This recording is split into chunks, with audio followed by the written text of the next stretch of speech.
Sayyidil Habib Umar bin Salim bin Hafid dalam sebuah kesempatan beliau pernah bercerita bahwa dahulu ada seorang orang awam yang kerjanya mengangkut kotoran dari rumah-rumah dan membawanya ke tempat pembuangan sampah.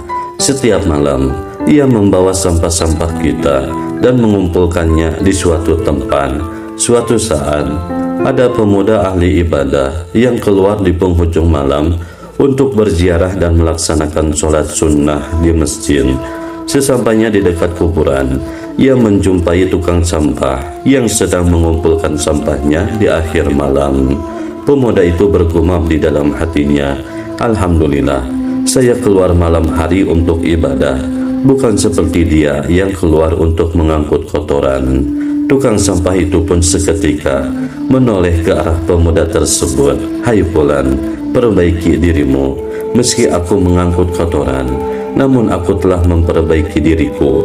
Aku telah memperbaiki hubunganku dengan Allah Subhanahu wa Ta'ala. Kau lihat kerjaanku begini, lalu kau rendahkan aku.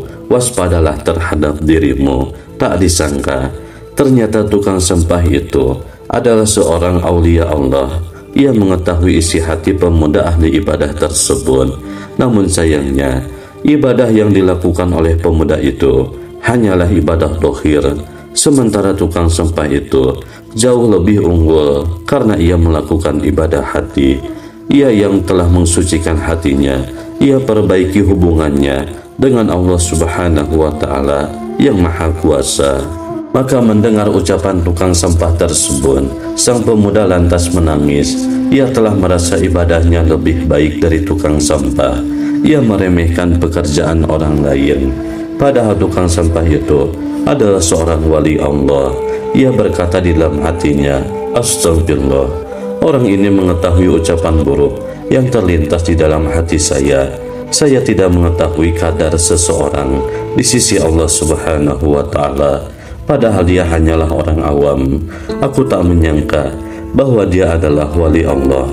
Pemuda itu lantas meminta maaf atas kesalahannya.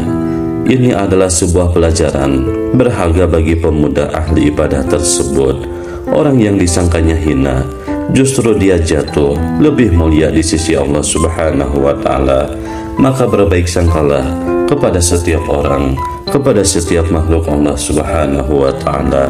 Semoga Allah Subhanahu wa Ta'ala menerangi hati kita kepada orang-orang yang mana orang itu merupakan hambanya Allah Subhanahu wa Ta'ala.